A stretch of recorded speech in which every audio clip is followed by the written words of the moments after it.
Welcome to BumbleKast Live. I'm your host, Ian Flynn, the Bumble King, and joining me as always is my Bumble co-host, Kyle, JCRB Kraus. Okay, floor it. Wait, hold on. I actually do. Please floor it. Floor it now. Hit the gas. Anyway, hi Ian. Hi, Kyle. What's up? You know what? It's not been a great day. We're going to keep it positive and just get straight into the questions. But first, got to send a big thank you to Professor Wright and for Jennifer R. for managing all the questions you're going to be sending us right now. Thank you to Cassie for managing the social media. Thank you for sending in your questions, whether they be for freezies or the ones you send as a super chat. Super chats, we will try to answer everything in the evening. Anything we don't get to will be rolled over to the next available recording session, which, given this year, has been not as soon as we prefer, but we're going to try to catch up on that as soon as things calm down just a little bit. We're recording more than we're releasing, so there's some stuff sitting in the wings waiting to come out. So at least there's that. Yeah. So also, please keep yourselves one question at a time. Wait till it gets answered, then ask your next one, just so we don't have like a bajillion from one person. Yes, that has happened. Yeah, we get a bajillion from certain people. You know who you are. That's okay. Keep sending them in. Did I forget anything? I don't know. Did you? Okay, well then. I think so. Then let's just blunder blindly forward with all the questions here on BumbleKast Live. Yes, indeed. Starting off, Red Rebel, you're the winner. You're number one, at least for this episode. Do rock, roll, and blues actually like rock and roll or the blues? I would think so. Depends. Be kind of awkward if they didn't. Considering how much the music in Mega Man games is inspired by rock, roll, and or the blues, that would be a bit awkward if they did not. Granted, the music's not usually diegetic in Mega Man games, so maybe they never hear it. Why does Wily pump out all this kick-ass music in every one of these boss stages? I mean, it's weird, but it is kind of fun. Yes. Mega Man, pay attention. Don't walk out too much. You have to shoot the robot masters. Is this just Dr. Light's canonical voice now? Well, I mean, it's the only one I can do. Oh, okay. And it's funny. Okay. Whether you're laughing at me or with me, I don't care. It's still funny. You know me, I'm just laughing. It doesn't matter what. At you, with you, about you, whatever. It's fine. Here's one from Sonic the Hedgehog. Here's your favorite kind of question. A crack shipping question. Since these two Pokemon are officially in the same breeding group, how would you write a romance between Charizard and Magikarp? What? They're in the same breeding group? What? Really? What? I didn't even know. Okay. I didn't even know breeding groups were a thing in Pokemon. First of all, that's just weird. But okay, whatever. Yeah, certain critters can make eggs with other critters. So there's some. I don't know how deep it goes into the meta. I don't know how it affects EVs or IVs or all that stuff. But yeah, certain critters can make eggs with other critters unless you have a Ditto, and Ditto, works with everybody. But I see. I'm going to be the no fun answer here.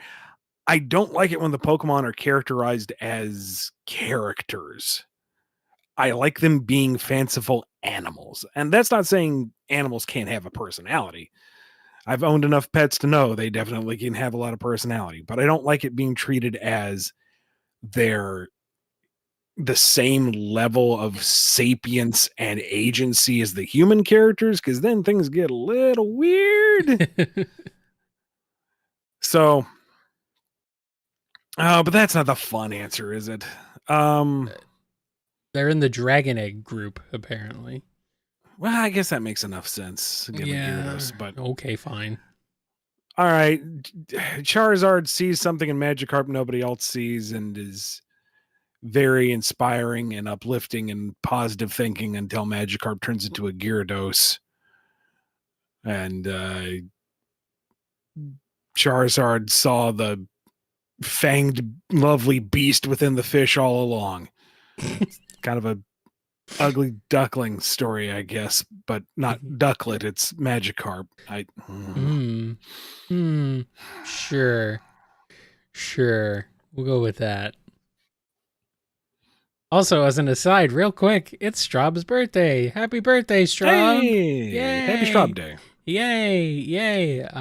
Big thanks to Straub. Actually, she edited an upcoming episode, the audio for it anyway. So you will be hearing that soon. So that's exciting. Thanks to her for helping out with that. So happy birthday, Straubs. All right, move on to this question from Equilibrium. In the Mario game of 2020, more verse like Pokemon, Mega Man, Dragon Ball, and others were meant to be part of it originally. How do you think the Olympics would have gone with these characters? Like the Mario Olympics games of 2020. Oh, okay. It was supposed to include, they were in talks with all those characters? Goodness. I guess that's interesting. I mean, there was already like power scaling arguments in the previous Olympic games. You add Pokemon in, and you have just the basic level of clear ability versus the Pokedex entries. No, at that point you just have to suspend disbelief and have fun with the colorful critters running around the screen. Goku and Mario next to each other. What would the art style be? Would they each of their own? Would they, what's the art style in the other Olympic games? I don't know. I feel like it is, but I feel like there's like a common visual element to them. They don't feel like they're jarring. Yeah. Taking a very Toriyama styled Goku and a very Nintendo style Mario. Although I want to see a Toriyama styled Mario. Well, we can't have Toriyama himself do that, sadly, but there are plenty of folks out there who can do Toriyama styled work, I'm sure. So that could be interesting. And you know what? It would be worth it just to do Baton Pass with Wario and Mr. Satan. Okay. I know enough about Dragon Ball to think that's funny. And what was the third one? Mega Man, Pokemon, and Dragon Ball were the three.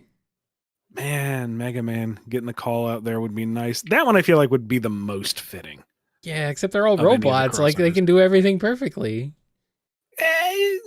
They're all very specialized machines. They have infinite stamina, maybe. Yeah, but just imagine how fun it would be to see Gutsman and Bowser square off in the deadlift. I mean, that would be cool. Just to see them square off. It doesn't matter how.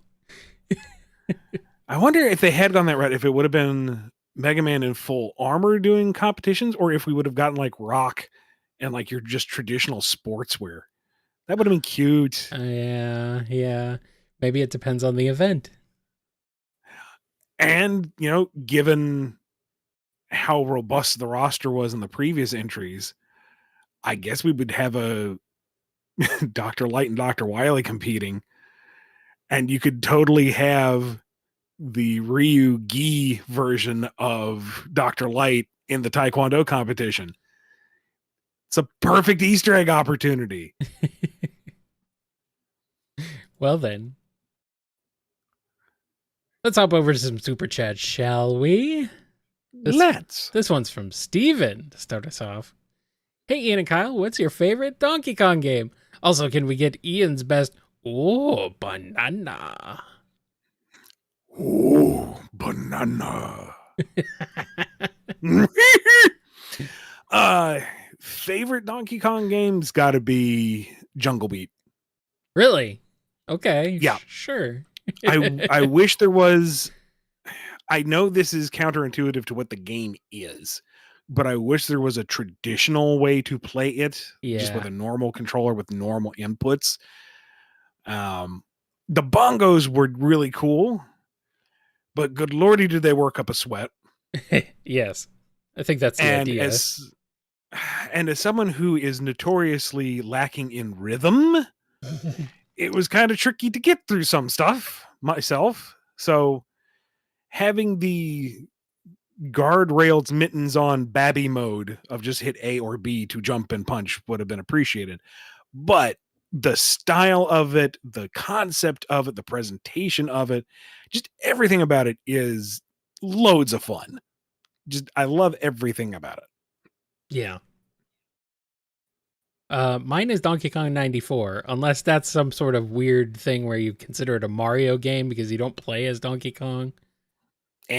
He's in there. But, I mean, if we're talking like a game starring Donkey Kong, or at least is in a franchise that stars him, I think my favorite has got to be the original Donkey Kong Country. Not 2, not 3, as much as I like both of those two. The original is very near and dear and close to my heart, so I'm gonna go with that. And here's one from Twilord.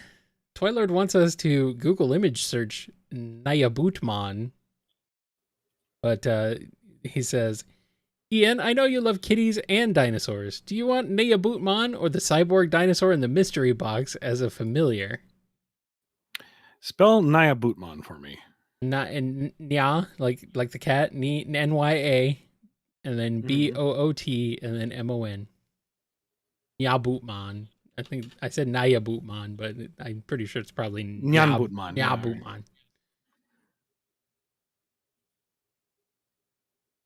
Oh, he's like a Puss in Boots theme. I think so. Why am I getting so many different results? Okay, here we go. I found it. There we go.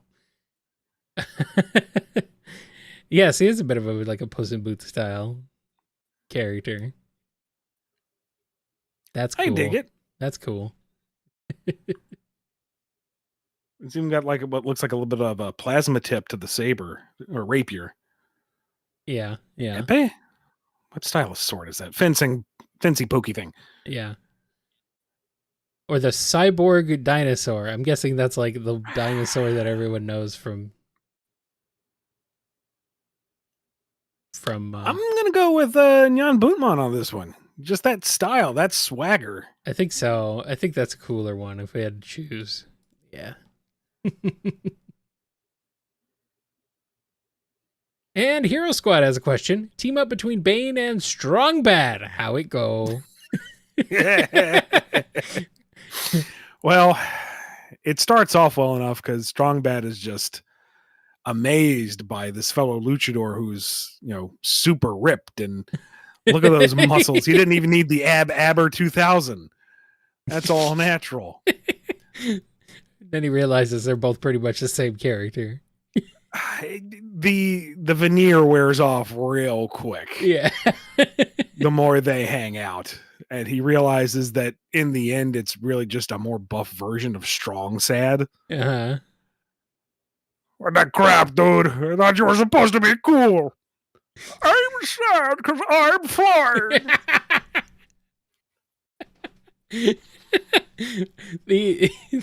Someone is asking for clarification on whether we're talking about regular Bane or Harley Quinn cartoon Bane. It's got to be Harley Quinn. You should know by now that whenever we talk about Bane on this show, it's Harley Quinn cartoon Bane. There's no other Bane as far as I'm concerned.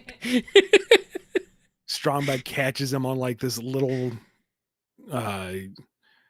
what was that style of Apple iBook that was just like translucent plastic for children?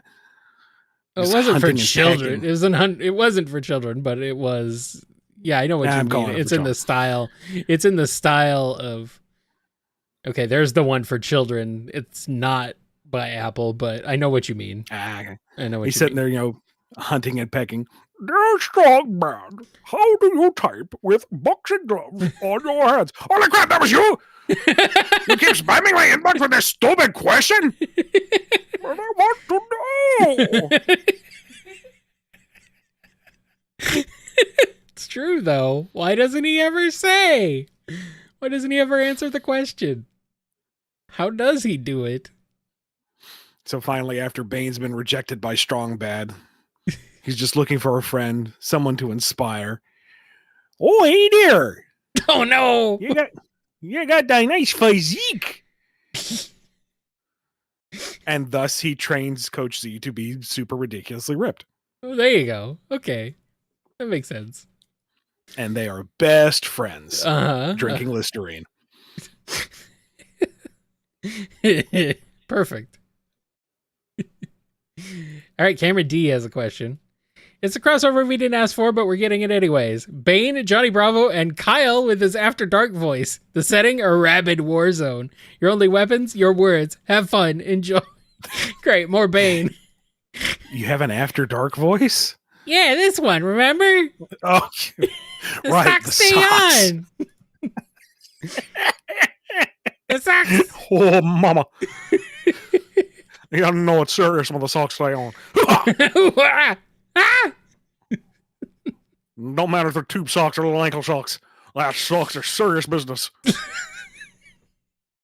Explain to Bane the purpose of the socks. All he wears are little booties. They're all part of a single unicorn. It doesn't matter. They stay on. And my immediate response to that is something we cannot say on a family show. It'd be funny, but no, we're not getting demonetized. And the rabbits, why are the rabbits here? Well, it's a rabbit. Freaking rabbit. It's a rabid war zone. Well, okay, they can just, if it's a war zone with rabbits, that means they're killing each other. That can happen in the background. That's fine. Yeah, okay. There you go. You just distantly hear a, and that's it. You're done. Sure. That's all you need. We'll go with that. And Sonic asks, Xavier and Iceman finally teach the world of Mega Man some of the display. Okay. I'm going to read this as it's written, and we're going to see if we can figure it out, Ian. Okay. Xavier and Iceman finally reached the world of Mega Man. Some of the displaced mutants and robot masters love their new lives. How does this civil war end? Okay, I got it. I think I got it. So basically, Xavier and Iceman, as in Mega Man Iceman, come back to the world of Mega Man. And there's also apparently some displaced mutants in Mega Man's world now for some reason. I mean, why not? Okay, why not? I mean, why is really, given the opportunity, Wily is going to slap on the red and purple and form the Brotherhood of Evil Robot Masters. Well, yeah, obviously. But why is it and a Toad civil war? Why is it a civil war? I mean, where'd the Civil War come from, and why? It's like they seem if they say they love their new lives, what's the deal with the Civil War? It's a bit of a misnomer. They're all very polite. They're all very civil as they fight each other. Okay, so it's a literal civil war. Okay, got it. Yes. They're taking turns. They take the weekends off. They observe holidays. Okay. Gutsman is bench pressing Blob, and they're not really sure if he's just showing off to flex or if they're actually battling. They're having a good time. That's all there is to it, really. Uh-huh.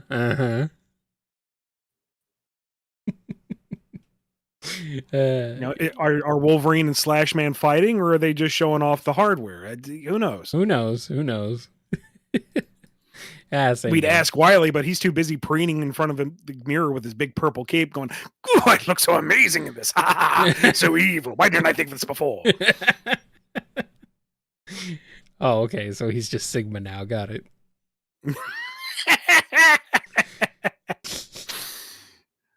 And then Magneto actually arrives and waves his hand, and all the robot masters go down. Oh, yeah. And they all just look at him like, "Dude, you ruined a good thing." Sorry. He snaps his fingers. They all come back. Jokes aside, though. Send in Woodman. There you go. Jokes aside, a Raw Moon Apocalypse team up would be absolutely terrifying, and I'm 100% here for that. Oh, no. But also, yes. Hmm. Hmm. Oh, well.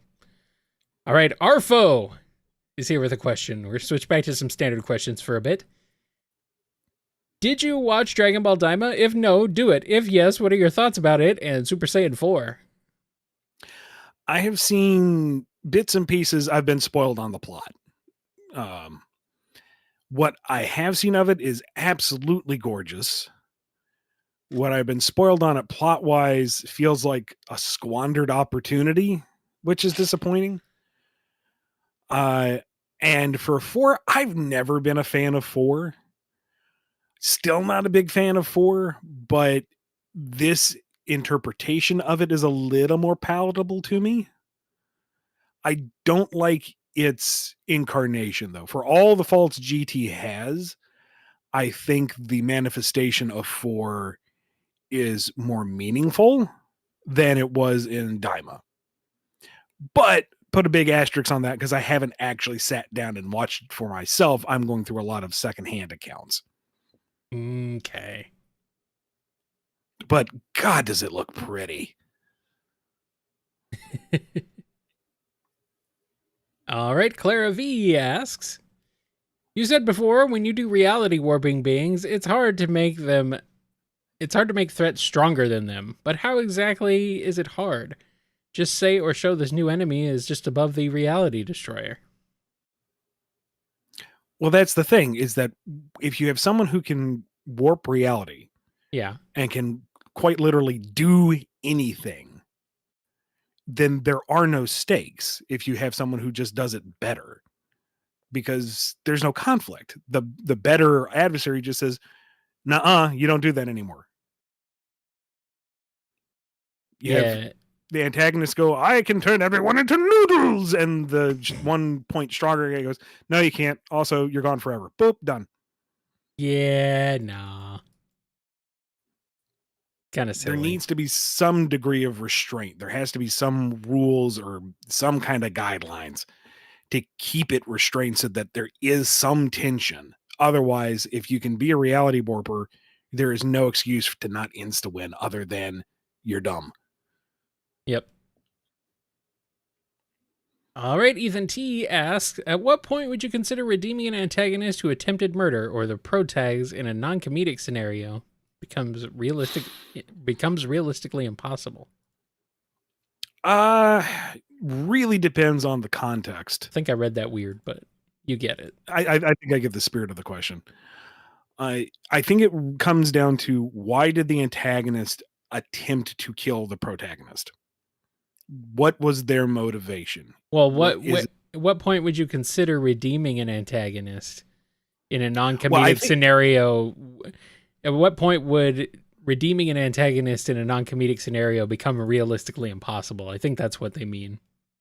Right. And I think it comes down to the context, because if the antagonist has at least a relatable or an understandable motivation, if there is some legitimate, if there's any legitimacy to their action, whether they were misled or the protagonist did something even unintentionally, if it can be talked through, if the antagonist can have a turnaround, if there is a reason for them to apologize, reconcile, make amends, and turn that corner, that can happen at just about any point in the narrative, as long as they come to a natural realization that they were in the wrong and that they did a bad. Mm-hmm. If it is a purely antagonistic, want to see the world burn scenario, you're really going to have an uphill climb. Like, you're going to have to put a lot of work into explaining why the antagonist was pushed to such a point, and really invest in them trying to climb out of that hole. And it's doable. It's just at that point, you've got a new protagonist, more or less. Your B plot's going to run the risk of being more interesting than your A plot. And if you don't want to put that work in, or if you just want a straight up evil character for evil's sake, which is also fine, those are fun, then just saying, "Oh, they're good now," is I don't think I wouldn't find that satisfying myself. Mm-hmm. And a question from the last baby man: what voice actors would you give your favorite Mega Man characters that don't have any? I am so bad with voice actors. I don't even know who's really current these days. Most of the same ones you know from years ago. They're still in the business. I know, but I don't know them anyway. Yeah, I know. I'm like, I'm not super sure who's not voiced at this point.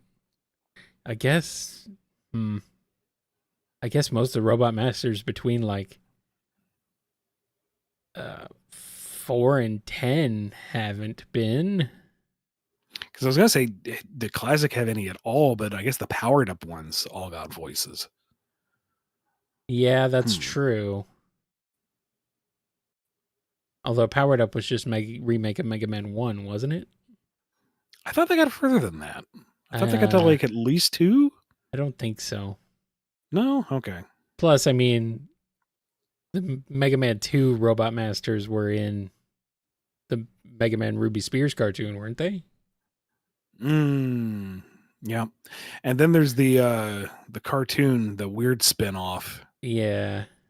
That's another interpretation of them.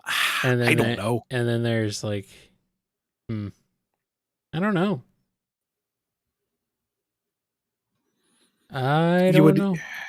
The biggest challenge you would need to have someone who can do a authentic enough child voice for rock and roll, and I guess blues isn't really a child. He's more of a teen, but still youthful voices. I think 11 got it decently enough. Really?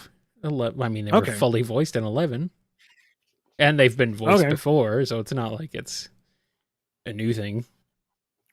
So maybe take the torch from the 11 crew and go from there. I don't know. Yeah. I mean, that's really the best I can think of at this point. I don't know. Who would Matt Mercer be? I don't know. Cool, that's what he would be. I mean,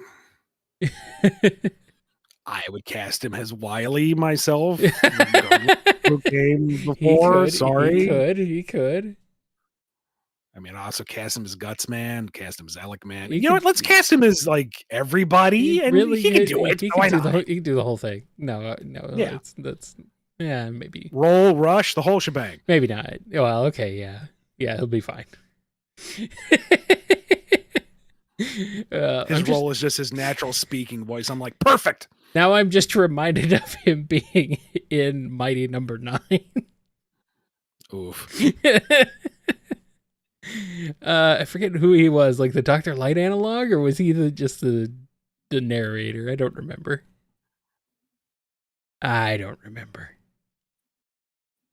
Either way. KB is here with a super chat. Thoughts on the casting of the Zelda movie so far? Haven't looked too deeply into it. I feel like people's initial reactions were like, who? And I like that just fine. And I'm fine with that. Yes. Like, I am much better. Cool. Yeah, I'm honestly much better. I feel much better about them being some fairly unknowns compared to some big castings, because, you know, we've seen stunt casting before. Let's not do that. Let's not do that.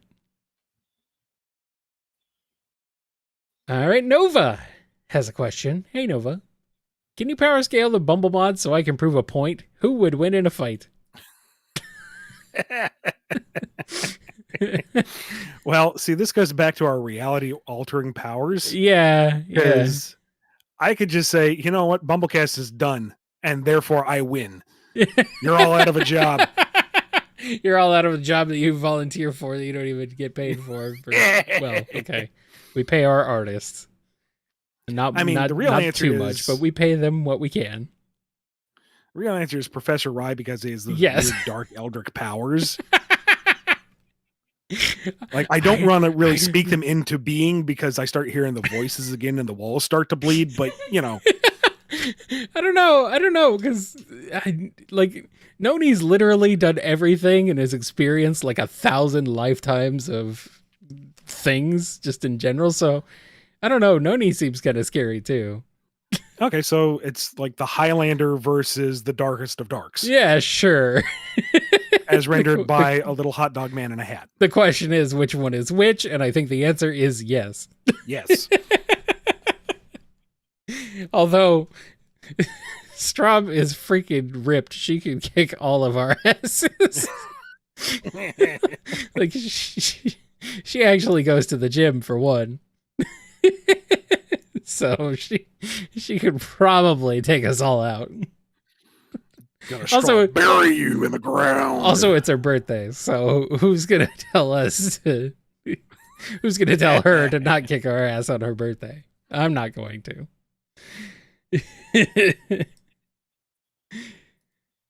Horseweave asks, "Hello, Ian and Kyle. The world of Drogoon that Ian has made, it spreads across the 9 realms, but what about the realm of cyberspace? How would Win and Company fare in the world of Tron?" Kyle, you can pick up Ian's jaw now. I don't think it's on the floor yet.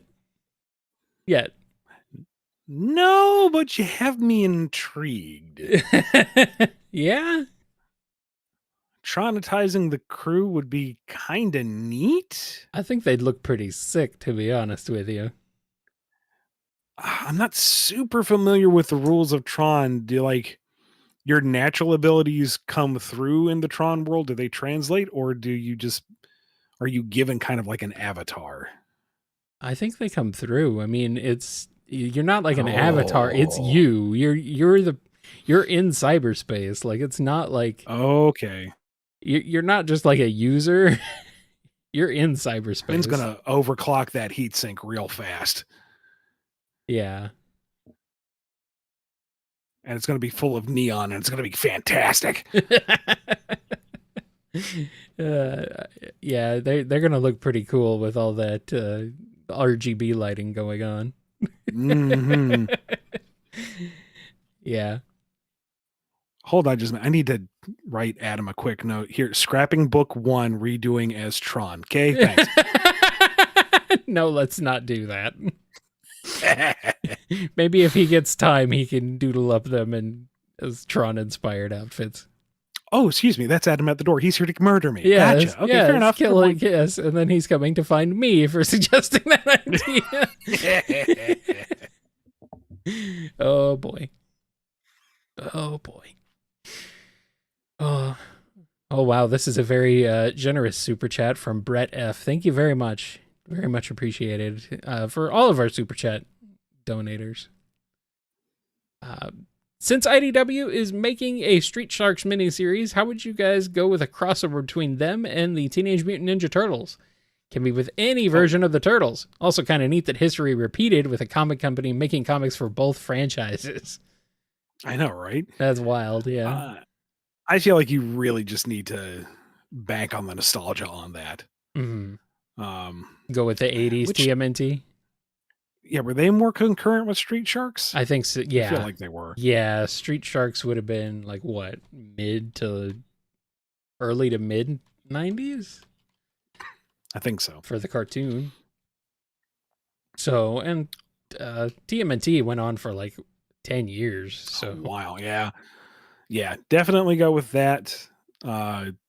Super tongue-in-cheek, but also it's a celebration of the two.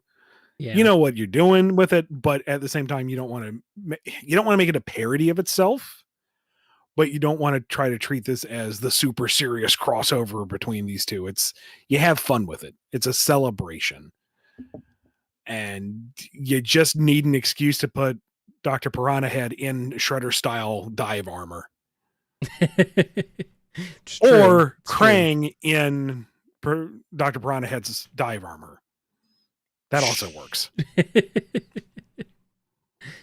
Okay, the TMNT cartoon series went from 87 to the end of 96.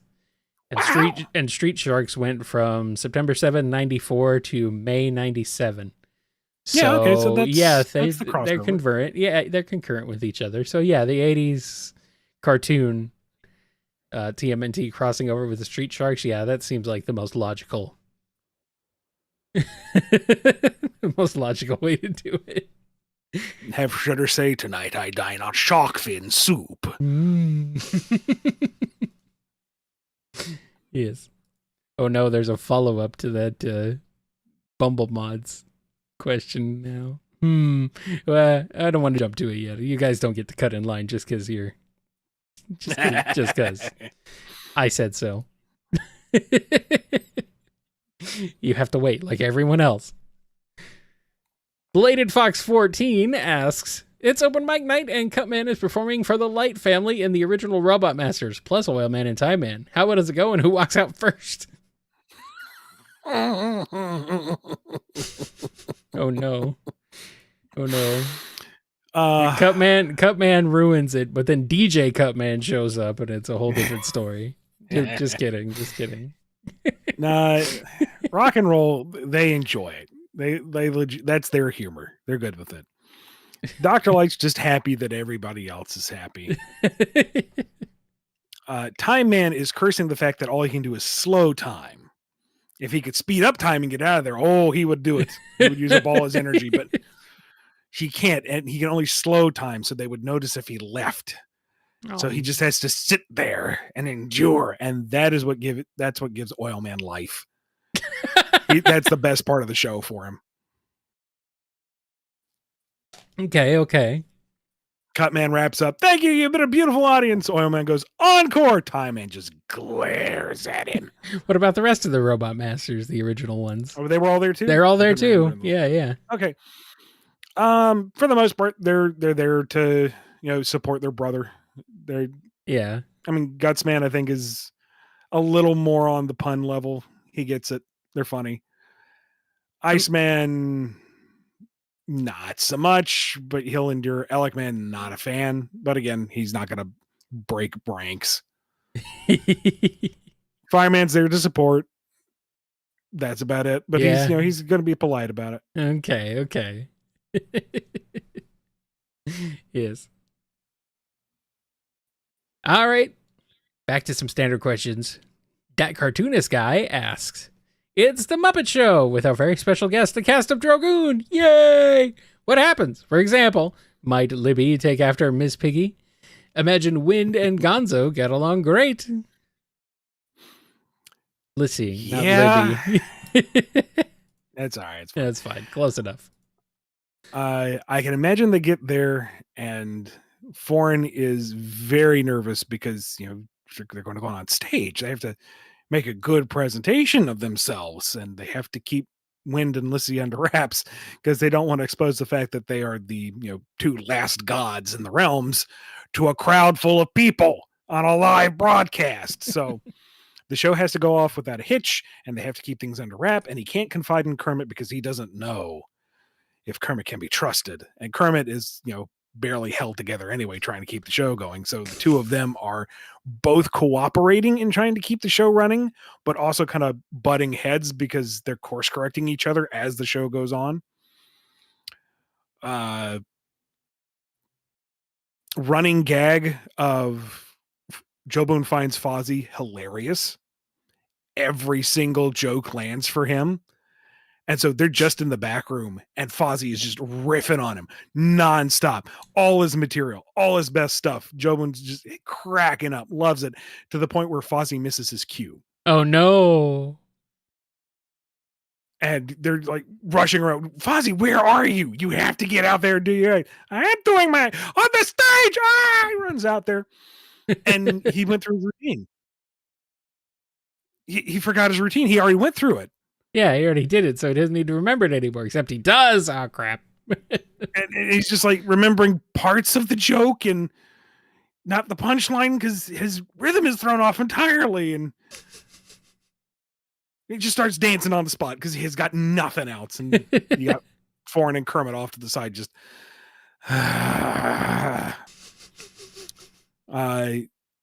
Wind really put out that she can't do like her feats of strength or transform or do anything that or natural talents. really feels like she's being constrained here. It's a stage show. You're supposed to perform. Let her perform. Come on. She's got a sword. Let her cut something. And that's when she meets Gonzo. Oh, Gonzo knows what it's like to not be understood or appreciated for their craft, for their art. And I don't know what avant-garde piece they do, but it ends with an explosion. Of course it does. That's the important part. And as the show feels like it's about to completely fall apart, you have a incredibly heartwarming and touching musical number with Rolf and Lissy. And that brings the mood back down, and everybody's just feeling warm and fuzzy, and we're good. We're good. C-plot is Miss Piggy is totally jonesing for Jobun, and he has no clue about it. Oh, yeah. It's not like he's brushing her off. It's just he is not picking up what she's putting down, and it drives her crazy. He doesn't understand that whole concept. No. And Kermit eventually picks up on it, and he's jealous about it.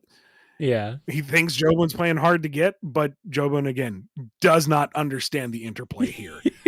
So there's this big blow up between Piggy and Kermit, and he's just kind of watching. He's always like this behind stage. Yeah. But now I'm thinking of Wind with Statler and Waldorf up in the balcony. Oh no, now there's 3 of them. I don't even know what a Drogoon is. I know that it's dragging on. Oh. All right, question from Bro. What technique would you want? Ultra Instinct, must not think, or Ultra Ego, must think of destruction only? Oh, ego.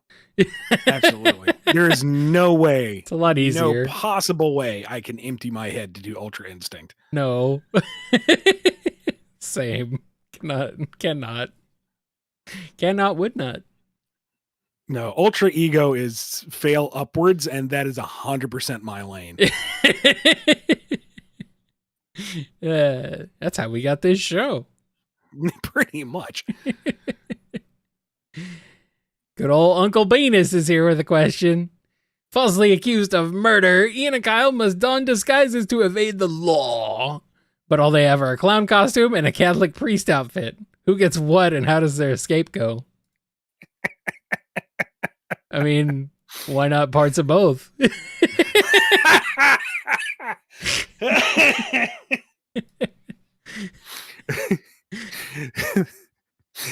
Come, my child. This seltzer is my blood. This rubber chicken is my body. Exactly. Exactly. How many nuns do they have in that clown car?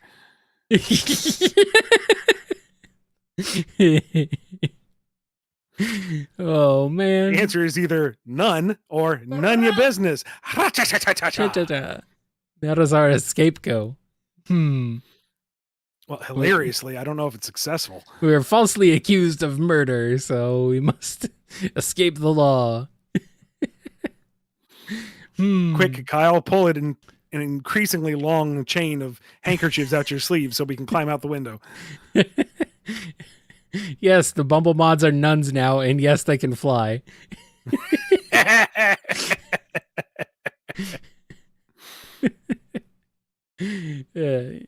Yes, of course. All right, Scruffy Matt has a question.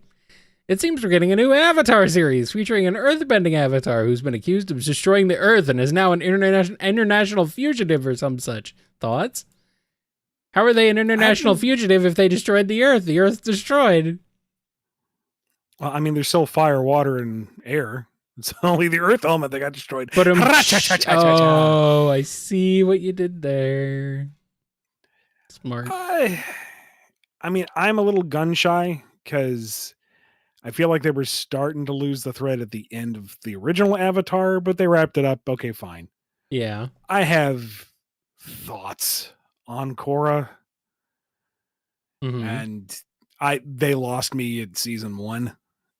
So it gets better. I'm not, but I know.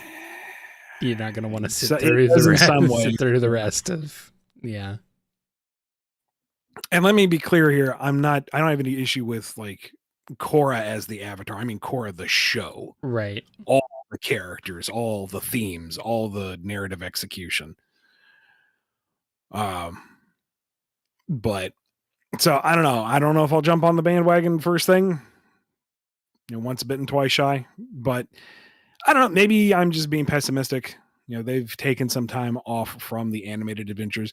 If it is still in the spirit of the other two, where you have a big, epic, continuous story aimed for younger audiences, that at least has merit by itself. Yeah. You don't get a lot of that. And I appreciate them taking the time and money and risk to do that.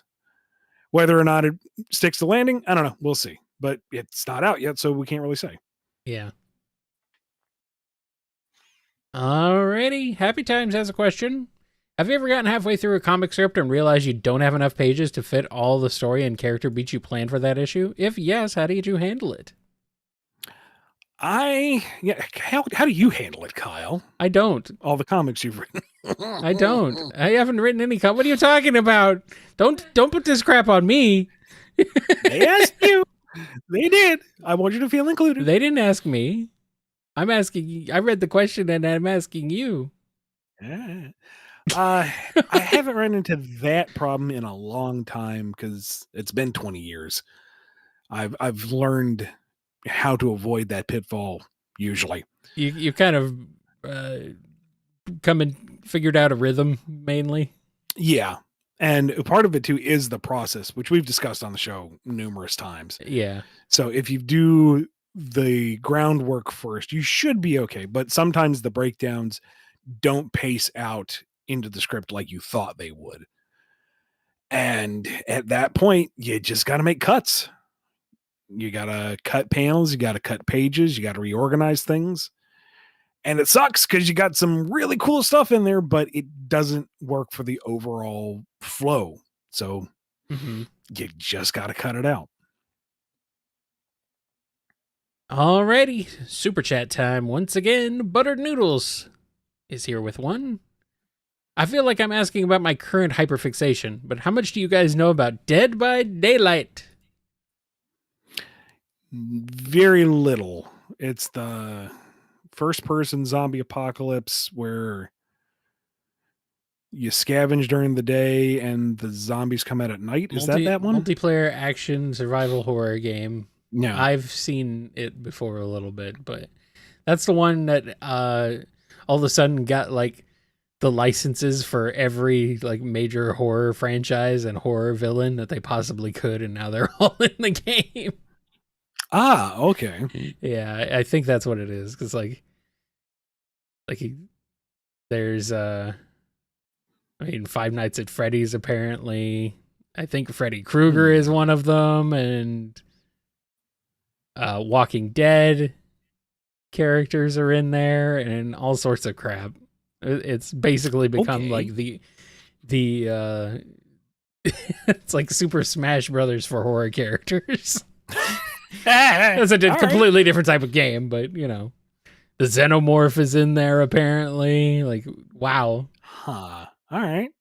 Crazy. I don't know if that fits the spirit of the initial concept, but that does sound fun. So yeah. I haven't seen it since they added all that stuff, so I have no idea. But yeah, I mean, it's an interesting idea. All right, Aloha Sun asks, long days and pleasant nights. The Wheel of Ka has once again brought us back to this point, Ian. What are your thoughts / theories on Talisman 3? Long day and pleasant nights to you as well. I see you've not forgotten the face of your father. They're doing a Talisman 3? Apparently. Really? Apparently. Okay. What are we talking about here so exactly? The Talisman was a dark fantasy book by Stephen King. And I forget the co-author, which is unfortunate. One of my favorite books. Really, really cool scenarios and alternate world stuff. And Peter Straub. thank you. I thought that was it, but I was like, no, that's wrong. Really love that book. Highly recommend it. And years and years and years later, they did a sequel. And I feel like it lost all the magic of the first one. It was much, much closer tied to the events of the Dark Tower series by King, to its detriment, I felt. And to me, it felt like it was very clear when King was writing and when Straub was writing. Mm-hmm. The first book, it felt fairly homogenous. The second book felt like, here's the parts that Straub wanted, here's the parts King wanted, and they technically worked together. So 3, I don't know. I don't know what story's left to tell there, but I mean, it's not my story, it's theirs. So I don't know. Maybe it isn't out. I haven't read it. You shouldn't judge on that alone. But the second one burned me so much because I loved the first one so much. I am hesitant to get into Talisman 3. Hopefully I'm wrong. I would very much love to eat my words while I read theirs. Here's a question from Frozen Apple Juice. Well, you seem sad we didn't cover them last time, Kyle, so might as well continue from last time. What if the Robot Masters from Mega Man 2 had hair? What color and style would they be? I don't remember being disappointed, but sure. Oh, I gotta look up who they are all again. I have not memorized all 100 Robot Masters. Metal Man. Metal Man's one of them. Let's see who else from Flashman. Flashman is bald. I think that's pretty much established. Oh, absolutely. Flashman is 100% bald. He doesn't have hair. Let's see who else. It's from Woodman. Woodman doesn't have hair. He has like the leaves on his head, right, or whatever. Well, no, if they had hair, so I give him kind of like a crew cut. Okay. Kind of the shape of that log helmet he has. Okay, sure. Bubble Man, really greasy, slicked down bowl cut. Oh, poor guy. As if he doesn't have a hard enough time as it is. Heat Man is a very close buzz cut because he's so hot. A full head of hair would just be and he has to maintain that sort of square look because he has a Zippo lighter after all. So he has to kind of keep that going. Metal Man, silvery hair, very meticulously coiffed. Okay, I think I can see that. I think I understand. Crash Man, pick a color, it's all a flock of seagulls. He has never touched a comb in his life. Okay. Quick Man, I don't know what to call the style. I just imagine it blonde and obnoxious. Yeah. Like he's a pretty boy and he knows it and he's going to style on you with his hair. And Airman has the most luxurious mane that you can possibly imagine, and it drives Flashman up the wall. Of course he doesn't even have a head. Why does he have hair? Of course he would. I mean, he's got to have something to have the wind blow back. Quick Man gets a mullet. I don't know about that one. Yeah, I don't know. Yeah. Crash Man, if anyone's going to be a mullet. That I can see. Yeah, true. A very aggressive mullet. Very Canadian. All right. Did we get them all? I think that's all of them. That's up. Okay. Magic Glove has a question. Y'all seen the new Superman yet? Not yet. I am very encouraged by all the positive reviews, though. I have seen it, and I almost can't believe it. He did it. Yeah. Okay. That son of a gun did it. That son of I a see what you did there. yes, he did it. He actually made a good Superman movie since the first two. Okay. So I'll put it on the list of things it's, to try to see. Yeah, I would recommend it. It's very good. I know I was very iffy on it until the one trailer dropped. Every Bumble mod is coming out of the woodwork screaming, "See it!" Where Lois and Clark are, it's supposed to be this fun little haha, we're going to do an interview, and then it gets very heated about the war and whether or not it's a complex issue or not. And I'm like, okay, that sells me on the notion. Yeah. I like this dynamic. I like this Yeah. way of tackling things, and it's like, if that's what the good. rest of the movie can do, and okay, everybody's saying it, so yeah, okay, maybe I'll get out to see it this month. In no surprise to anyone, Lois Lane is the best character in the movie, but she usually is in these things, so you know how it goes.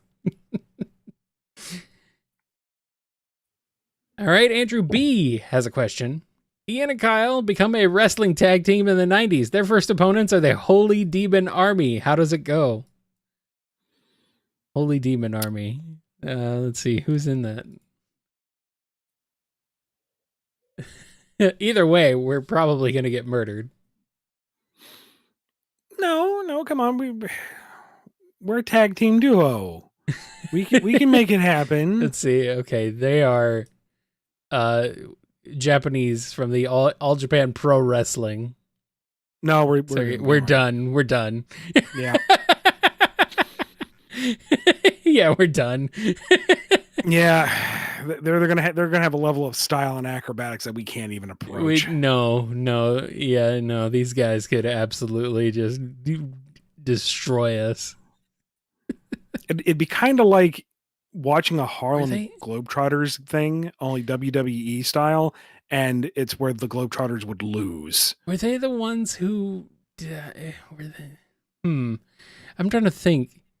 Did the Black Mages do their theme song later on? One of their theme songs? Are they the ones who had Nobuo Uematsu literally write one of their theme songs? If so, I think we're even more done. I can't remember. No offense to Coda, come on. I can't remember if they're the ones who got that theme song or not. But yeah, there was one time. It's like a bonus track on the Black Mage's second album. It's actually an All Japan Wrestling theme song. Like they come out to it, and it's like, oh, okay. I want Nobuo Uematsu to write my wrestling entrance theme song. Oh well. Okay, Thievius, fine. We'll get to your question. Why wasn't me and Puppy considered in the fight against mods? What are we, chop liver? Because y'all are smart enough to stay out of the fight. I feel like you come in and claim victory over the ashes. I feel like that's probably it. Yeah, it's true. It's true. And then you look at each other and say, "There can only be one." And then you fuse into Thief Puppy. There we go. Puppyius. Yes, there you go. Puppyius. Puppivius. Or mid puppy? Oh, come on. Just because you called him Midvius that one time. Or Thievy, whatever. You win. You all get to name yourselves whatever you want. Or Thuppy. There you go. Whoever wins, we all win. Okay. Back to the standard questions. Bunny Bell 3 has one. What's your favorite puzzle game? This one's tough. I like a lot of puzzle games. See, I'm not terribly good at puzzles. I'm wondering how broad a net you can cast. The only traditional puzzle game I think I'm pretty good at is Tetris. Yeah. Tetris is fairly straightforward, though. I'm like terrible at Dr. Mario. I cannot handle it. Oh God, no. Would you count Portal as a puzzle game? Yeah, absolutely. Okay, then Portal. That's a good one. That's a really good one. Yeah. Well, really good too. Yeah. Just trying to think of like some others. A traditional one, like, I mean, Columns is a fun, different take on the block dropping style game, but I don't know. The match three genre is a bit overdone, but you know, it's addicting. It gets there. I remember playing a ton of Yoshi Cookie on the Game Boy. Mm-hmm. That Yoshi's Cookie in particular has a song that's been stuck in my head for the last 30-something years and will never leave. Will never leave. And it's in all different versions of it too, so I can't even escape it by playing another one. Jeez. I'm trying to think of other puzzle games. Puyo Puyo? Puyo Puyo is a lot of fun. Yeah. Puyo Puyo is good. I haven't played much since, like, I forget, Puyo Puyo 2 or something like that, I would think, but like Tetris Attack, that's a really good one. And Tetrisphere. Tetrisphere, yeah, those are good too. Very different, not actually Tetris games. Yeah, no, I want to play that again so bad. Yeah. Nintendo, what are you doing? Give me back Tetrisphere. What's the Puzzle League game? What was the first Puzzle League game? Was it Tetris Attack that had Yoshi? That was like Yoshi themed? I can't remember if that's the one that was Yoshi themed or not. I think it was. Oh, and there was that I think it counts as a puzzle game. There was a DS game that you got different shaped tiles, kind of Tetris-like, and you use them to fill in the floor of the haunted castle and ascend. And you had to figure out how best to assemble the tiles to find loot and stuff. I remember liking that a lot. I always think about like Mr. Driller. I've played it a bit. I should go back to it. It's a very, very good game. Well, series of games now, actually, but yeah, I should go back to that one. That one's really good. And I mean, it's a kind of a successor to another one of my favorites. Shoot, what am I thinking? Dig Dug. There we go. So, yeah. I think that covers a pretty wide gamut. Cloudsev asks, can I ask a question in private? Private, it's too long and detailed to be asked here, but it's kind of important. I can still pay for priority. Thank you. Yeah, kind of universal. If you have a priority question that you want to ask privately, I guess we can just send you an email. Or you can send it to us if you send it to us via Ko-fi, or a YouTube super thanks, or if you're on our Patreon, or if you just say, like, you say you want to pay for priority, you do it through Ko-fi, and then in the note on Ko-fi, you say sending it via DM or sending it to email or whatever. Just put a note in there and say that. There you go. And no and just specify. Huh? No. And just specify that you don't want it recorded or broadcast. I mean, yeah. You can do that. Yeah. Alrighty. William C. asks, if you adapted Jet Set Radio into a comic book, will it feature a Space Channel 5 poster in Beats' room due to Space Channel 5 and Jet Set Radio were both made by Sega? Why not? I don't know. Maybe. In my experience, cross-brand cameos are surprisingly full of red tape. Space Channel 5, I think, is still technically owned by its original creator. I think. Or maybe I'm thinking of Jet Set Radio being, I don't know. Either way, it's weird. You think it would be very simple, especially considering they're both owned by, have games released by the same companies, but it's not always that simple, sadly. Like, I can't get into specifics, but there was one particular instance that you would think would just be very simple, and it ended up becoming a very complicated issue. But a lot of times, if you see some kind of cameo thing pop up, it's ask for forgiveness, not permission. Yeah, pretty much. There was another project I was working on for a while where we had to completely change some of our expectations because some material just wasn't available because, surprise, there was a conflict somewhere. It's like, oh, why? Okay. So business, in my experience, is way more complicated than you would think, and needlessly so, and it's tiresome. Mm-hmm. All right. Aleph Noel asks, do you two F with Kasane Teto? I try not to F with anybody, but who's Kasane? I think they mean like F with, as in like, do you vibe with, do you enjoy, do you get, do you know, stuff like that. It's not like, actually effing with somebody. Kasane Teto, apparently, I just had to look this up because I actually was not familiar either.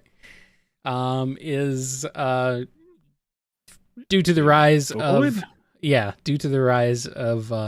Hatsune Miku, somebody created a troll Vocaloid release as an April Fool's joke, and eventually it became like a real thing.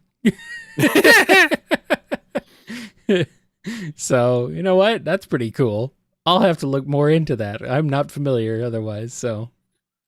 All right, so if the question ultimately is, are you fond of a joke that went too far and became legitimate? Yes. Yes, I'm always am. That's fun. I'm here with that. I F with that, as the kids say. Although they say the actual F word. Charming Magician asks, Shantae in Dragon Ball Xenoverse, how does it go? She curb stomps everybody, really. Like, I just imagine her flying up in the air and whipping her hair in like every single direction. Yeah. You know what? She's got a special dance that turns her into any playable character. Well, that's just cheating. I mean, she's got magical transformations, so it's just a Shantae version of every possible Z fighter. I don't know how you come up with a dance for that many, but, that's not my problem. I'm just the concept guy. Oh, it's just a fusion dance. That's all it is. All right, that's a simpler way to do it. Fine. And now you're envisioning Frieza with Shantae hair. And Goku with Shantae hair. And Videl with Shantae hair. You can't take those. You can't take that back. Those are burned in your brains forever. Krillin with just the Shantae top knot. Okay. Mr. Satan just gets her outfit, not the hair. You can't mess with his afro. Oh, okay. Well, I mean, could you at least make his afro purple? Yeah, okay. Okay, good. Now I'm imagining monster form Sauropod with Shantae's hair. Oh boy.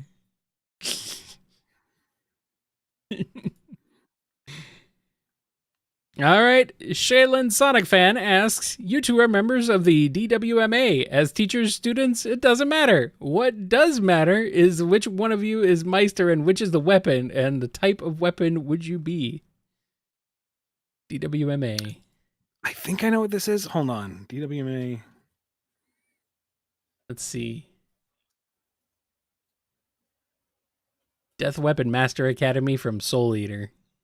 Yeah, okay. So, basic premise, I'm going super surface level here for you, Kyle. Okay. But you have characters who pair up, and one of them is the weapon wielder, and the other character turns into their signature weapon. Okay. I kind of got that from the question. Yeah. So, and it's such a bonkers series.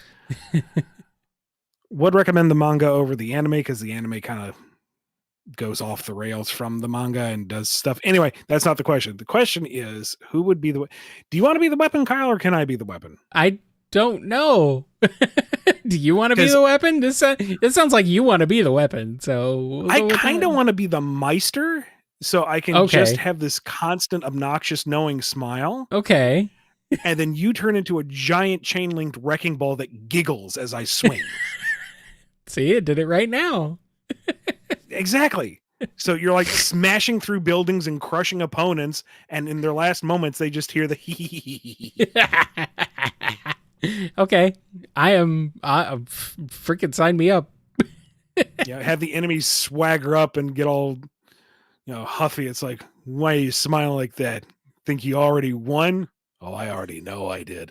Kyle! Okay. All right. Let's go then. Sounds good to me. Chocolate Watermelon 28 asks, how would Kilmer, Affleck, and Pattinson Batmans interact with the Fortune's Lap crew? Like all at the same time or one by That's a one? lot of Batmans. That's a lot of Batmans. Let's go one by one because we have that many. If we put all those Batmen together, the more interesting interaction is the Batman. That's true. Yeah.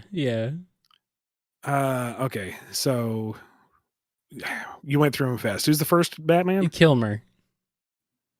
Val Kilmer. Yeah. God, what was he like as Batman? Frick if I can remember. I'm like I feel like he had the least charisma out of any of them. No, he didn't. No. Yeah, Kilmer was the second one. Yeah, second in. He was the second Batman, I think. Batman Forever. Yeah. Yeah. We're gonna skip him. I'm blanking on him because it's so the one bland. the one with Riddler. And then Affleck. You know what? I'm not a huge fan of Ben Affleck myself, but I liked his Batman. You liked him screaming? Why did you say that name? No. The script is garbage, but the intensity he had and the juxtaposition with his various personas as Bruce, public facing Bruce, private Bruce, I liked those. So that kind of very grim, direct Batman, he wouldn't necessarily want to cooperate with the crew because he's a individual. He's not really the team up type of guy. Yeah.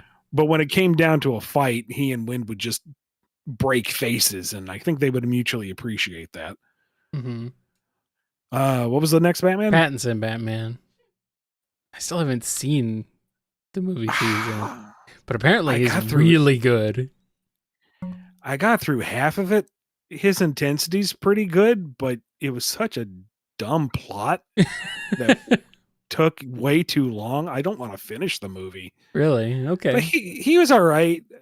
He definitely caught the Batman's actually kind of creepy if you think about it angle. So, I mean, yeah. Don't know if he'd get along with the crew. Nobody would want to trust him because he's kind of creepy. But he doesn't really pry into their private stuff. He's there to take out whatever Galaxon affiliated thing they're running from, investigating, dealing with. Mm-hmm. And then once it's done, he's gone. And they didn't really see him leave, which is a little unsettling, but hey, he's gone. So that's okay.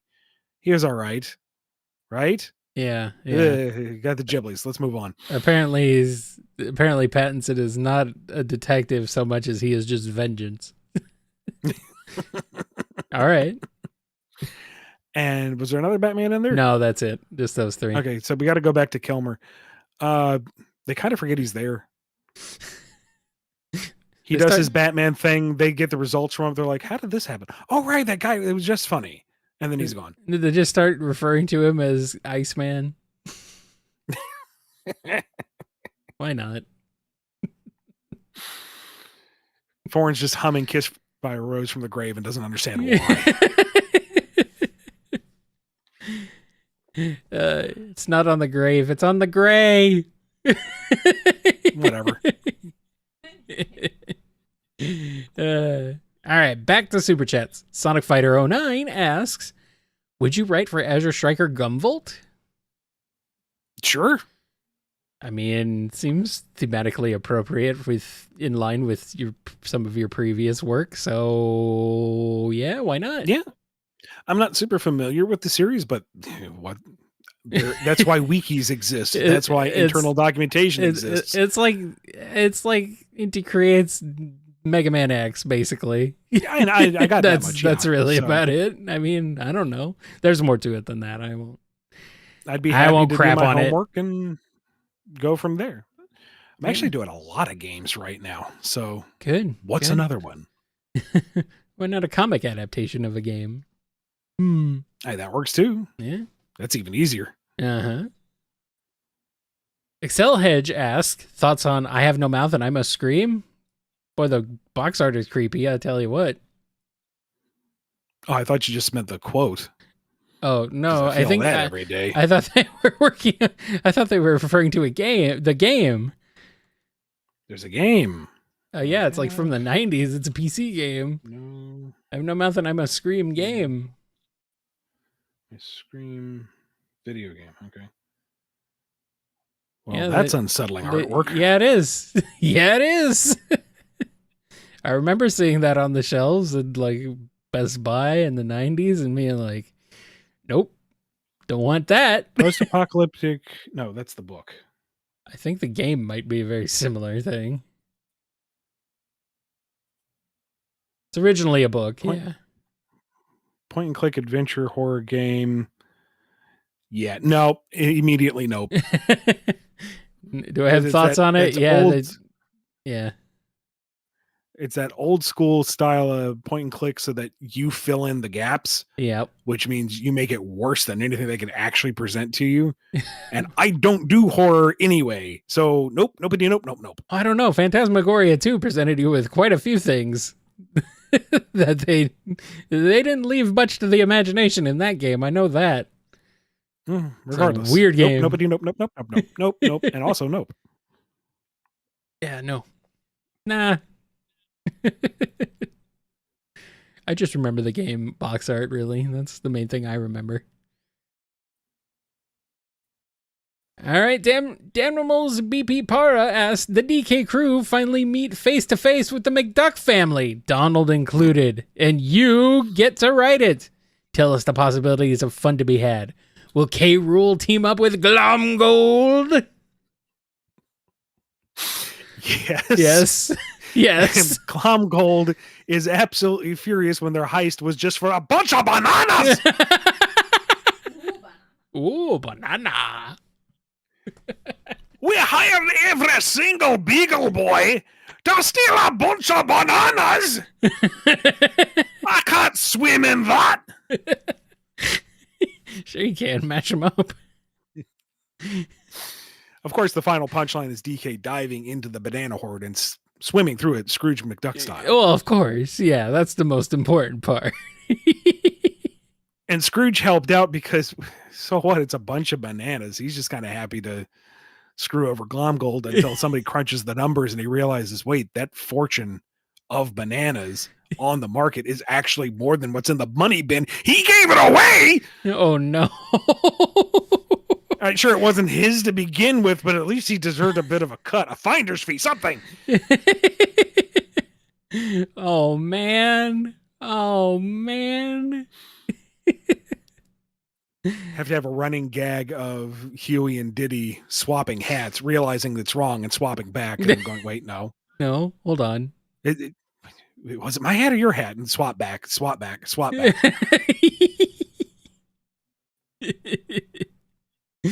Dixie and Webby kind of carrying the plot for the most part, getting things done. Yes, Everyone else kind of catching up. As usual. Let's see, who's hanging out with Funky? Launchpad. Okay. Well, yeah, okay, Funky Flights. Yeah, okay. Launchpad's just talking about all the times he's crashed, and Funky's just like, that's wild, man. Good. Like, never breaks his smile. He's just like, nope. Yeah, he's always got them glasses and that smile. And you got to have the team up Kane pogo stick absolute thrashing from McDuck and Cranky Kong. Yes. They're the one who takes that. They're the two that take out the Beagle Boys. DK's ready to get in there, and they're just like bouncing off heads and thrashing them utterly. Uh-huh. And then they pause to crack their back and wince. And if they were in their younger days, it would have been faster. Yeah. DK sad because he didn't get to punch nobody. Oh. What's Dewey doing? that blue duck. Yeah. He's trying to figure out the lore. That's it. Yeah. Like, there's all these crashed planes from this era on this island, but the technology with the Kremlings doesn't match up. And what's the secret power of the bananas? What is the secret to any of this? Make it make sense to him. And Louis just kind of roped into it all. Of course. Every now and again, you see him snacking on a banana, and he's like, no, it's mine. Trust me. Not a clue. Not part of the heart. No, trust me. DK. Trust me. Good. And Ozjam has one. Greetings, bumboys of cast. To question you, do you think a story needs to be timeless to work? From new tech, new slang, or even new info, how possible do you think it is to be timeless, if even needed? I think actively pursuing being timeless is a fool's errand. I don't think it's possible, really. You just kind of end up being timeless. It's not really a thing you can seek out to be so much. Like, the way we talk, the way we write, our views of the world and each other are very much influenced by whatever time period we are in. Right. The timelessness of a story is down to the themes and just the story itself. Yeah. And it's not even about like dialogue or a technology level or anything like that. No. It's like, that's not really a big deal in the grand scheme of things. Like, a good story is just a good story. It can have like some elements that are, obviously a bit dated, but there's, I don't know. There's still, you can still have those elements and still be, and it'd still be good. And this super chat is from Gunner. Thanks for some vindication for an OC idea I had a while back. Thus I ask, what's your preferred origin and dynamic with clones or copies of characters? That's a wide open idea. Yeah. And I don't want to fall back into the old, well, it depends on the context, because I think y'all are tired of hearing of that. So what is the purpose of a clone character when you get down to it? The doppelganger. What purpose do they serve narratively? I'm assuming here, for the sake of discussion, that it's a clone of the protagonist rather than some other supporting character or someone else. What do you use the clone for? Is it a exploration of the protagonist from another angle? Is it a way for the protagonist to view themselves? Is it a simple shortcut to say protagonist but evil? Because that's fun. It doesn't have to be deep, but it's still a shortcut. Is it used for a form of misdirection? Is it used as a means to sow confusion or discord amongst the cast? What is the ultimate goal of it? Is it an exploration of identity? Is it an exploration of purpose? Why is the clown there? I think a great example of this, one that first springs to mind, is Tales of the Abyss, where I don't want to get too much into it because if you haven't, and it's an older game, I know, but if you haven't played it, that kind of gives away one of the major twists. But it really does play in personal identity and social identity and family dynamics and what does it mean to be as an individual and what does it mean in the greater terms of fate. There's a lot of elements that are used just off of that base clone concept. And there's a greater theme of duality and identity throughout the game, that the clone thing is overt in some aspects and less so in others.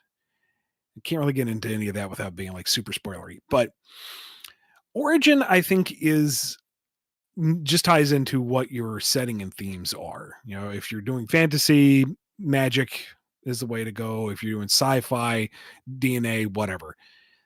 The origin itself, I don't think, is too important. It's what are you doing with the mechanic? What does the clone do for your story?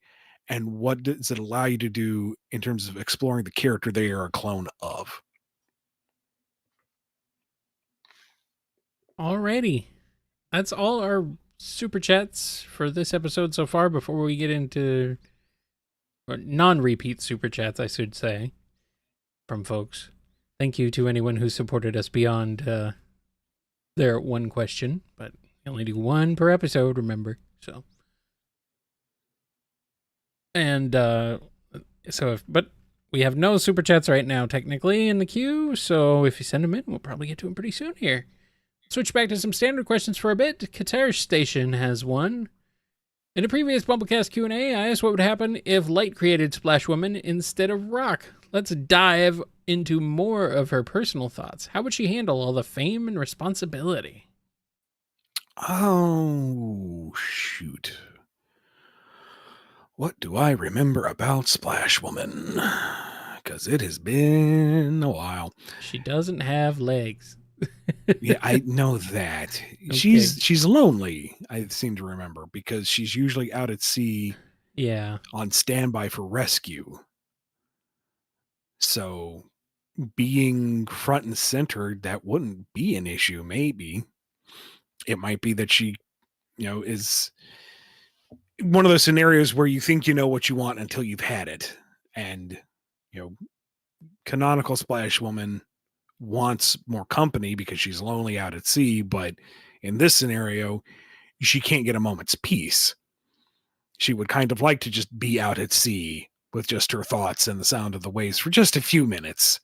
yeah. Until a ship wrecks, and then she gotta go do her thing. But I think it would not initially, because she's a singer, she is still a people person, people robot. Robots can be people too. She enjoys the attention initially, but I think it might reach a point where she would be kind of overwhelmed. There is no downtime with that kind of fame. So I think she would want a little bit of alone time eventually. Mm-hmm. And Chrysalis has a question. Hey Ian, hey Kyle, I forgot this was happening today. Thoughts on Gerson? Thanks. I still want to avoid Deltarune spoilers for folks who haven't gotten to it yet. But he's the best. Everything about him. Flawless execution. Adore it. Nice. The highlight of chapter 4, and there's a lot of stuff to like in chapter 4. Well, I haven't watched a playthrough yet or played it myself, so I don't know anything. But I've heard that people like Gerson, so or Gerson, I don't know. What's I think it's Gerson. I don't know, man. They never say these names, so who knows? Just delightful. Delightful. Mr. I Runo. want to be Gearson when I grow up. Mr. Runodan asks, Toya returns home to discover that his father replaced him with Shoto, only for Drake Mallard and Launchpad to find him, and Darkwing decides to adopt him. How does W's life turn out? So, what is this referring to exactly? Okay. You apparently know this. I think I followed along, but let's go through it one more time. Toya returns home to discover that his father replaced him with Shoto, only for Drake Mallard and Launchpad to find him, and Darkwing decides to adopt him. How does Dobby's life turn out? He is the terror that burns in the night. Who is Toya and Shoto? All right, so in My Hero Academia. Okay, there we go. Long story short, the hero with fire powers, Endeavor, problematic individual, basically tried to breed his successor. His one son had incredible fire powers, but no resistance to fire. And that's Toya. And then Shoto was born with both fire and ice powers, so he could balance himself out and had all the potential. So thus he got all of Daddy's attention in both the good and the bad ways. And Toya did not take this well. Tried to prove himself, kind of burned down a mountain in the process. Had a big supervillain arc. Probably should have died off well before he actually did, but whatever. Big fan favorite for you tortured homicidal maniac crowd. Oh, sure. Assuming he's found before he begins his villain arc.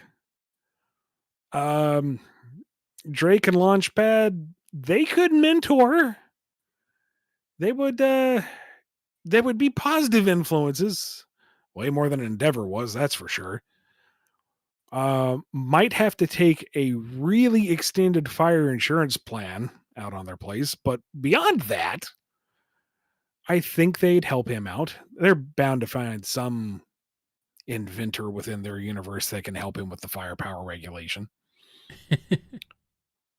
And hero arc for Toya, I guess. Good end for him. Maybe a little bit of lingering resentment for being replaced, but he's found a foster family that respects him, and so there's still baggage. Don't worry, there's still issues. He's still a problematic individual for you to be hot over, if that's your thing. I've been on the internet, I know, but not full villain arc. We'll go with that. Okay. Brody G has a question. Dr. Wily in Dragon Ball, what happens? He's basically Dr. Gero. He would take quite an interest in the androids, I'm sure. Okay, I say that, but Wily was not nearly the monster Gero was. I take it back. Which is really funny because he's like the main antagonist of a major video game franchise. You think he'd be evil, but he's surprisingly not.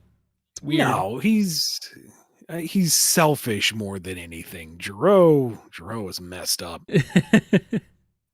Is Gero the creator of the androids, or am I mistaken? Yeah. Okay. I know a few things here and there. Wily, I think he would still be super jealous, especially of Capsule Corp. He declares himself Bulma's rival, and she's like, "Who are you?" So he's stealing a bunch of Capsule Corp tech to make his own, but they don't really do weapons. They do housing and vehicles and stuff. So mostly he's just running a bootleg operation, and that's okay. Yeah. I'm not saying bootlegs are okay. I'm saying comparatively making weapons or kidnapping children and making them into androids is bad. That's worse. I'm being asked, what was Gero supposed to do? Not make androids? Yes. Huh. Doesn't make sense to me. Hmm. Hmm. All right, DDR Master M has a question. Ian Flynn, you've been tasked to make the most painful pun you possibly can. What do you come up with? I used this one at MagFest. I like Oh this no, one. oh no, oh no, oh no. I Gotta know. make sure I phrase this right. I think I know where this is going. What's the difference between a camel and a theatrical cow? Oh boy. What, One's a Ian? dromedary. One's the other one is dairy drama. Boo! Boo this man. Boo. Why are you booing me? You know I'm right. That's why I'm booing you. That's why I'm booing you. All right. The Saxon has a question. Hey, Ian, what are the traits you look for in a noble villain character? What parts do you think make that archetype so cool? I think what makes them so cool is that you don't want to wholly root against them, whether it's their cause makes some degree of sense or they just treat the protagonist fairly. You don't want to hate them outright. You know, you think of it's not the best example, but think of like Meta Knight. And usually when you fight him in the games, he doesn't do anything until you pick up the sword and it's a fair sword on sword fight. Yeah. Right there, it just tells you, okay, we're on equal grounds. He's not trying to overwhelm me with bull crap. He's not trying to trick me or anyway. It's just a matter of skill. And then whoever wins is just the winner. There's a fairness to it. There's a satisfaction to it. And then when the antagonist is technically has a noble goal, but is going about it in a problematic way, you can't totally throw out their objective. You sympathize. You're like, yeah, I get it. The system needs to change, but you're kind of throwing all the bodies in the blender, and you can't do that. Blender can't handle that many bodies. So can we rethink this maybe a little bit, buddy pal? I mean, this also hinges on the protagonist being likable as well, that their journey is the preferable one. You run into a problem when the protagonist is just straight up is trying to maintain the status quo for the sake of maintaining the status quo and not addressing any issues that the noble antagonist is trying to address. That's a real easy trap to fall into. Yeah.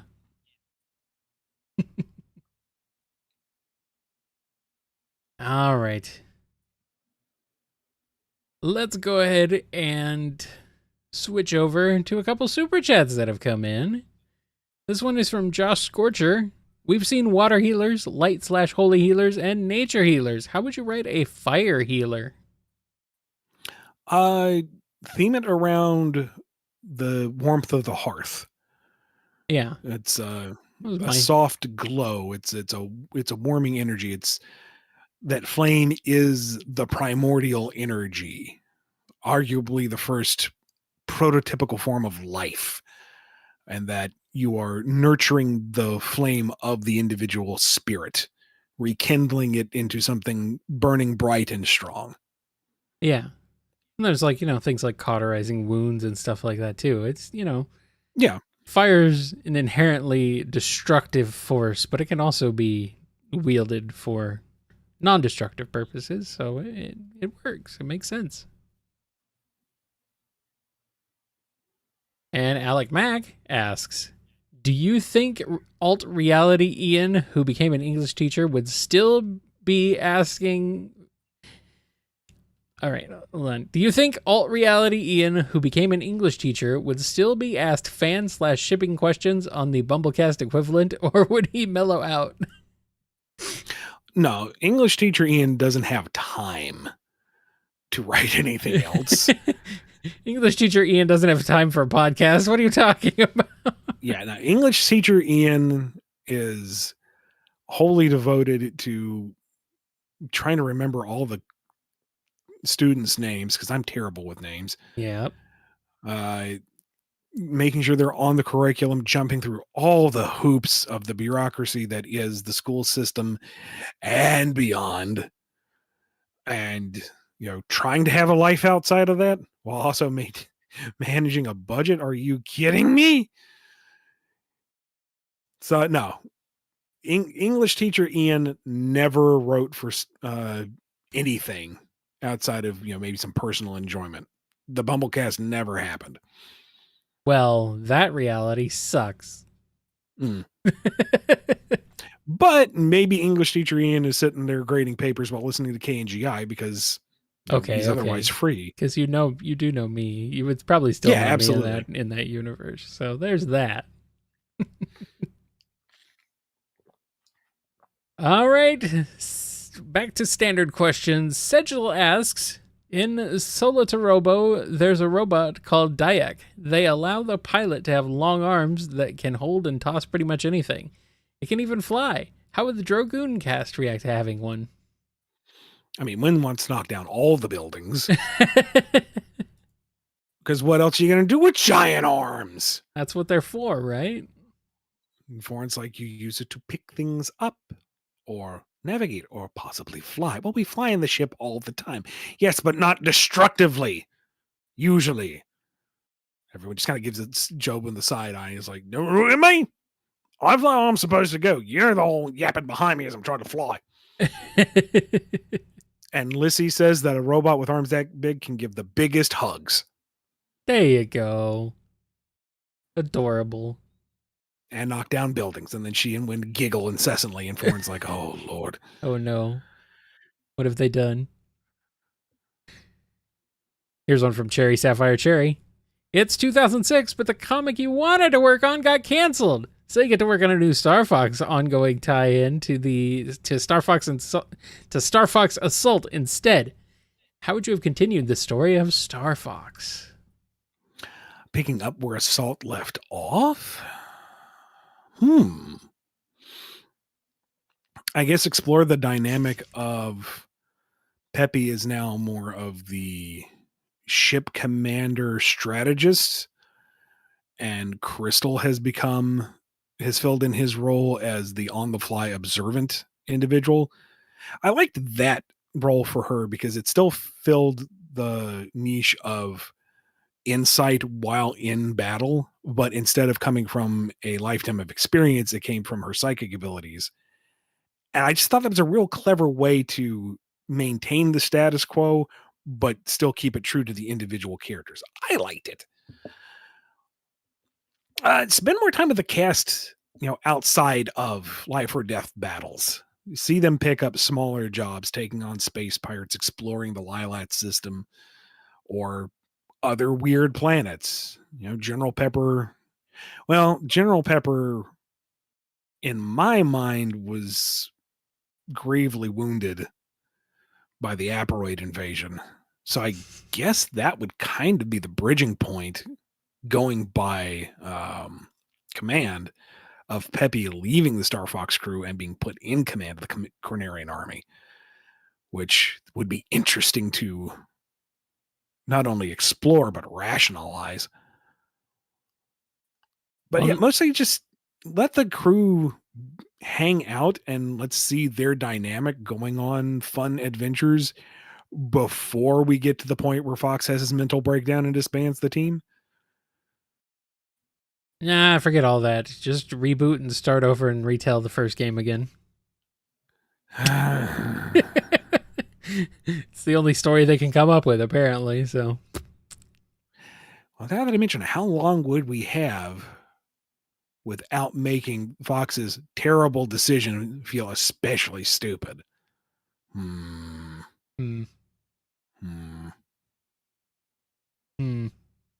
guess not a lot of time because, shoot, here I am getting tangled in that. Look, I understand Command Story is not the best, but I work with what I got here. So yeah, I guess I have to revise that picking up where Assault left off, it would be the transition story of how Star Fox fell apart. Peppy becoming general of the Cornerian army, Fox disbanding the team because of PTSD, Falco going off to do his own thing, Slippy moving on with his life and basically being the most successful out of all of them, Crystal making terrible life choices. And then I guess get through that as quick as we can to get into Command and do the gloss over, here is the canonical route, and then move on to Marcus. Alrighty. Or spend some time with the Star Fox crew once they're reunited. And then do the fun adventures with the dynamics and blah, blah, blah. Sure. All right, Crafty Guy has a question. I know you're a fan of Undertale/Deltarune, but have you played the game's inspiration off before? If you have, are you interested in playing the remaster? I have not. I'm not. What was the name of it? It's called Off. OFF. Huh. Yeah, apparently about it. Apparently it's not just Earthbound that inspired Undertale and Deltarune. Okay. I mean, sure. Add it to the pile. Yeah, I only became familiar-ish with Off recently, so I know nothing about it other than the fact that it exists, and that apparently it is one of the inspirations for the Undertale/Deltarune games. So I don't know. Okay. I don't know. Dog with Sunglasses asks, people are always so concerned about power scaling all the time, but what about other stats? What do you two think about health scaling, defense scaling, speed scaling, luck scaling, etc.? I think they all fall under the broad umbrella that is power scaling. And it can be fun. Yeah. To just like go, well, in this particular piece of media, it was shown to be this. Yes, but in this particular media, it was shown to be this. And just, have fun with it. When you speed scaling is a thing that is not something you're unfamiliar with, Ian. Yeah, that is synonymous with power scaling in terms of raw power. Yeah. No, it's certainly fun to do what if scenarios. When you start getting too serious about it and try to use like actual metrics and hard numbers and real world physics, then it's like, I feel like that loses the point. It stops being fun for me. Yeah, and then you start getting into arguments with people online who then try to either cancel you or send you death threats. That's when the power scaling has really gone off the rails and is no fun anymore, and you should probably stop. Yeah. Just saying. Real Monkey asks, can Mega Man for Game Gear be a new April Fool's story? What's wrong with Mega Man for Game Gear? It's a solid game for what it is. Yeah, actually, my plans for the old Archie series was to treat Mega Man 1 through 4 on Game Gear titles as one collective story. You mean Game Boy? Because Game Gear only had one. Yeah. Game Gear only had one Mega Man game. Okay. And but it's a surprisingly decent one. The only problem is the screen real estate. It's too small. You're making a lot of blind leaps of faith. But other than that, was it a? I actually blanking on that one. Was that a retread of Mega Man 1 or was it an original title? I'm trying to remember. It has some. Okay, I think it brings in like Mega Man 5, Starman. Wait a minute. Okay, it's like Mega Man 4 and 5 sort of, because it has Stone Man, Bright Man, Napalm Man, Starman, Wave Man, and Toad Man. Okay. So, I mean, if it had any story, maybe it could be a simple revisiting of ideas, but I don't know. If it didn't really contribute a lot to the greater lore, it's fine to just leave it as is. Looks like it's the marketing kind of framed it as a like going back through the most challenging levels from past crusades. So basically, like, sort of retreading certain levels and bosses from Mega Man 4 and 5, looks like. Okay. I just make that a free comic book day issue. Mega Man's getting a software update, and so he's running through a virtual course to make sure everything's calibrated. Yeah. Apparently a surprisingly decent game, developed by a complete unknown team called Freestyle, and then I do remember published by US Gold, which was usually like one of those telltale signs of like, oh, that's a game. That's not a great game. When it's published by US Gold, it's like, yeah, they're like one step above LJN at best. But surprisingly, they apparently did a pretty decent job with the Game Gear Mega Man. So, yeah, I'd be down. Wouldn't have to do too much with it. It's kind of just retreading. All right. Gilherm R asks, which Mega Man series has the best story? Oh. Let us paint a target straight in the middle of our foreheads. Well, I mean, the RPGs probably. Although Legends has fun.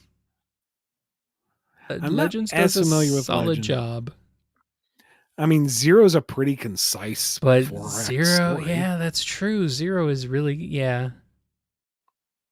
ZX and Advent are solid enough, but I feel like there's so much unexplored territory. It's hard to say if it's any better than any one. I feel like X is the most remembered and revered, but I wouldn't say it's the most tight. Not the best story. Things kind of fall apart after X5 for reasons. Classic's very episodic, and that's fine. Yeah. You know, it's lighthearted. It doesn't need to be grand, sweeping, interconnected epic necessarily. Yeah. Here's a question from... Oh, go ahead. And I guess honorable mention to Battle Network. I'm not as familiar with. Yeah, Battle Network and Star Force are like kind of off our radars. But I mean, they're the ones that would have the most story-driven narratives. So, yeah, probably them. All right, Trenton R has a question. To both Ian and Kyle, you are both in a nuclear microphone explosion. Both of you get one superpower, a catchphrase, and of course a superhero name. What do you choose? One superpower, huh?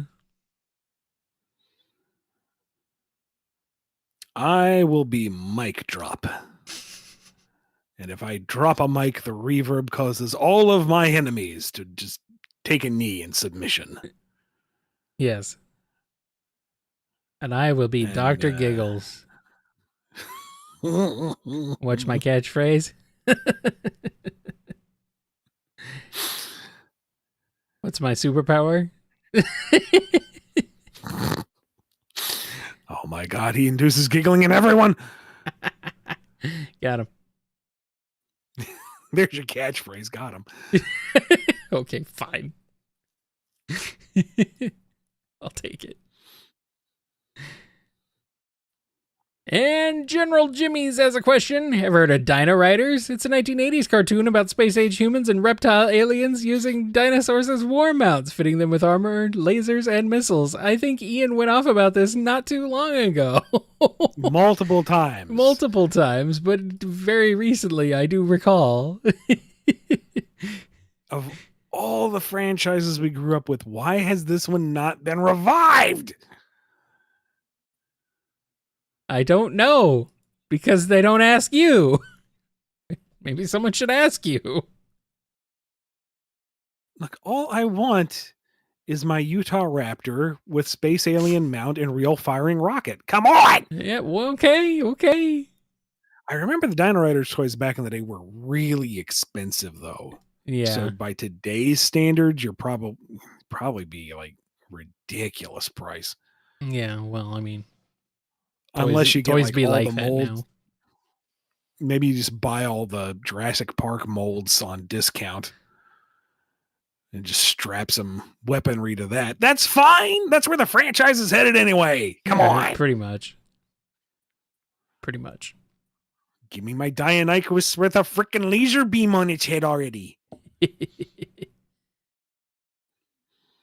Why did you mount a flamethrower in the Tyrannosaurus Rex's mouth? Why wouldn't you? Why wouldn't you? Yeah, exactly. Why not? All right, we're going to cut off questions here, guys. Thank you guys so much for asking. We do have 3 standard questions left, Ian, so we should get through those. A Stegosaurus with missile launching Thagomizer. Come on. Sorry. Yes. Questions. Got him. Near Fantasy asks, what do y'all think of the new Deltarune chapters? We've talked about this. Ian has. I haven't played them, so. Yeah, I missed so much in chapter 3. It's ridiculous. Aaliyah's going through now and she's kind of following some guides so she gets some of the more obscure stuff, and some of it I have no idea how you're supposed to figure this out on your own. And the degree with which it messes with your head is really impressive and unsettling, and impressively unsettling, and unsettling impressive. And her going through again showed connections back in chapter 2 that I had forgotten about. So some of the complaints I had about chapter 3 are like nullified. I'm like, well, it kind of feels like a retread of this element. And it's like, no, they established this in chapter 2. You're just now putting the pieces together. It's like, oh. Tons of theory crafting to be had off of it, but I'm not going to go into it here because it's super spoilerific. Great music, as always. Oh, yeah. I personally have thoroughly given up on trying to get all the secret boss shadow shards. I can't do it. It has kicked my ass. I cannot do it. So I'll watch videos or watch Leah do it. It's fine. It's fine. And chapter 4, is it? I played them back to back, so they kind of run together for me. Yeah, I guess it's chapter 4. Really neat and creepy use of visuals plus sound motifs that I think are really clever, and don't want to go through it again because it's really creepy, but used effectively. Again, I've said that I don't do the spooky. Yeah. And there's a lot of spooky. But I get through it because I want to see what's going on. Good. And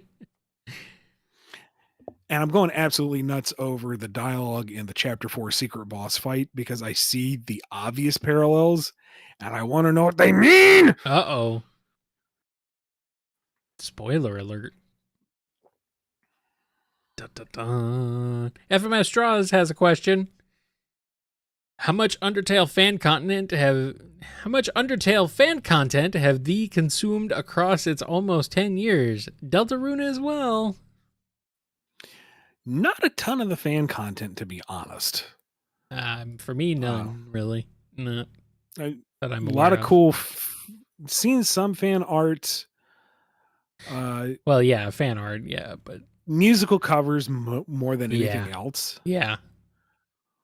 Actually, I was thinking more like the fan and the Deltarune and Undertale inspired fan stuff. It's like, stories and comics and stuff. It's like none of that, really. No, not that.